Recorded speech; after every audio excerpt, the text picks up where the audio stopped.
Our panel this afternoon, our two political strategists, Graham Morris and Bruce Hawker. A very good afternoon to the two of you. I want to get your thoughts on, well, let's start there, in fact, the Northern Territory election, because you don't see ones like this terribly often. The CLP, as we saw on Saturday night, absolutely crushed.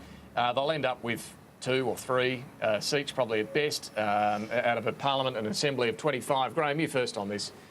What did you make of that? Well, it was absolutely terrible. And you know, What do you say to the country Liberal team after that? Well, you know, we've all been in terrible positions, none quite this bad, but it's very, very important now that the organisation, the CLP organisation, takes control, and just one pre-selection at a time, one by-election at a time, one day at a time, and just build and build and build. The result was an absolute shocker. And it shows you what disunity and mucking around with members coming in and out, leaders coming in and out, it shows, and particularly with small electorates, you know, 200 votes either way and you get thrashed. I suspect they got what they wanted, they got what they deserved, and that's really disappointing. Yeah, I mean, it was always going to happen, Bruce, but perhaps not on the scale that it did happen on Saturday night. Was this all about voting out a dysfunctional government, or do you think this was also a bit about voting in the Labor team? Look, I think it was largely about voting out the Giles government. It had been a very poor performing operation for a long time. In fact, you know, I had some involvement with the Labor opposition up there in the early days, and right from the beginning it was looking pretty wobbly. They removed the elected Chief Minister, Mills, after about 7 months. They got rid of him while he was on an overseas trip from memory. And things didn't really go much better from there on in. And, you know, they did a lot of very controversial things. They looked non-consultative and arrogant. You know, they were going about privatising electricity assets in a jurisdiction that didn't want it. They sold off the Territory Insurance Office, another you know, sacred cow in the Territory. Issues which may not be so important in other states, but in places like the Northern Territory, where government plays a very, very important role, they saw these as important levers that were being removed from the central government. So it wasn't surprising that they were defeated.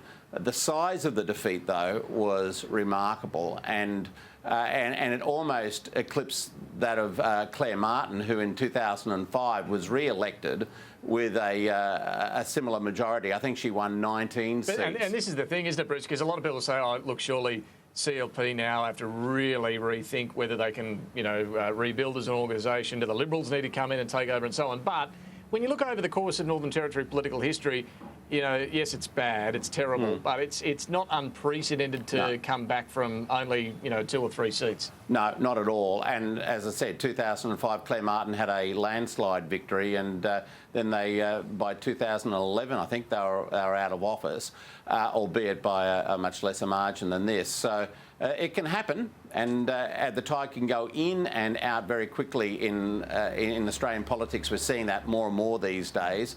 You know, we've seen it in Queensland, we've seen it in Victoria as well.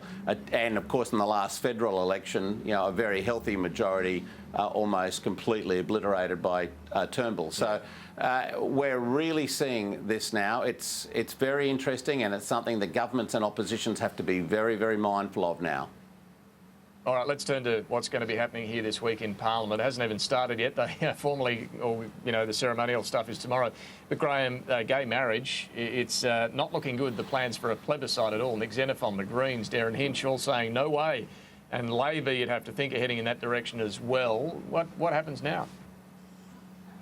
Well, I reckon it's time the government started playing politics. If everyone else wants to play politics with this issue, why not the government? The government's become a bit predictable, and the Labor Party is essentially saying, well, we'll block the plebiscite, and that will force the Prime Minister to have a vote in the Parliament.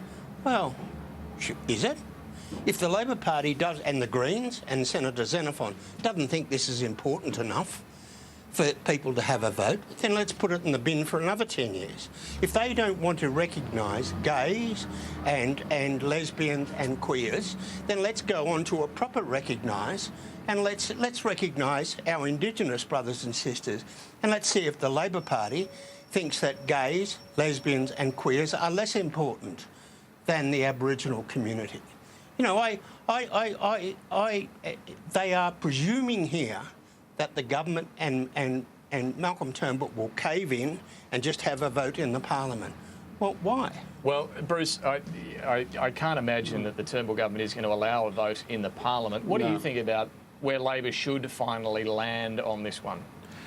Yeah, I'm really torn on this one, David, because I think there's a mood in the Australian public to actually vote for same-sex marriage, and therefore, if push has to come to shove, I'd be inclined to say then they should go ahead with the idea of a plebiscite. That obviously doesn't seem to be the preferred view of the campaign, and I have to be conscious of that and understand that there is a very committed group pushing for same-sex marriage who do not want to go through the plebiscite because, amongst other things, they see it as being an extremely divisive and an ugly process, and apparently that happened in Ireland just as it's happened in other jurisdictions. However, I do think that at the end of the day, the Australian public is ready for this, for the recognition of same-sex marriage. So I'd like to see it voted on in the Parliament. I don't think that will happen. I'm pretty sure it will not happen. So therefore the choice for Labor is either back the plebiscite or wait until the next term of Parliament. Yeah. It just seems those who want to see same-sex marriage happen are going to be the ones who lose here. Well, and that could well be the case, and that worries me. It's a bit like the whole issue around the price on carbon, the carbon trading scheme. It ended up being knocked out when Rudd was the Prime Minister by the combined forces of the Greens and the then Liberal opposition, which was a terrible mistake. I think most of them would acknowledge now. But there's a prospect that might happen here as well, and that concerns me because I think a well-argued, tough campaign put forward by the pro-same-sex marriage coalition would win, and win pretty handsomely in a plebiscite. So Graham, that's my feeling about it. I'd like to see it happen, and if it has to happen as a plebiscite, then I think it should.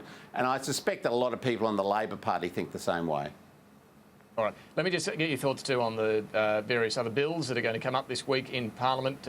Graham, there's no doubt the Turnbull government needs to show some control here. It needs to get some wins on the board. May not on the plebiscite issue, but where should it be looking for hope for some optimism this week in the various bills that it's going to be introducing? Well, between now and Christmas, and you look at the list, it's really quite important. Everything from budget repair to who owns the media in this country, through to corruption in the building industry, childcare. You can go through the whole list and you say, wow, maybe not all 25 bills they've introduced have a wow factor, but most of them do. And most of them are from the last Parliament, to be fair. There's only 2 out of the 25 that are new. Yeah, but it is a whole bundle of some serious discussion. And I think every one of the House of Reps people, or the executive, but the House of Reps people in the Senate, they're going to earn their money this term, trying to sort out to get something through here and it not just all be a blancmange stuck in the Senate. Yeah, Bruce, it does. This list of 25 bills, I mean, yes, a lot of them are from the old Parliament, but it is an agenda, at least for now, isn't it, for the government? If you go through them all, from IR reform to the budget repair measures to media laws to there's a lot in mental health for the Defence Force, everything. Yeah, there is, and I think Labor does have to be careful about looking like it's just obstructionist. I think I'd like to hope that the managers of business get their heads together on both sides of the aisle and work out areas where they can cooperate, particularly in areas of budget cuts. I think that's really important for Labor, actually, to be able to get that behind them, because I don't think they want to go into the next election, whenever that's held, having to defend not doing sensible cuts And I stress the word sensible. That's where they really need to focus. Where can they actually cooperate with the government on sensible cuts that really are in the broader interests of the Australian electorate, and for which they can receive some acknowledgement at the time of the election. It's always a question of economic management for Labor. It's always its Achilles' heels, and I think it always has to work very hard to make sure that it's seen to be working collaboratively and cooperatively as it possibly can with the government. I don't know that that will happen, but I wish it would. All right, Bruce Hawker, Graham Morris, we've got to go. Catch you next week. Thanks both very much for that. Thank you. Quick break and then time for the last word.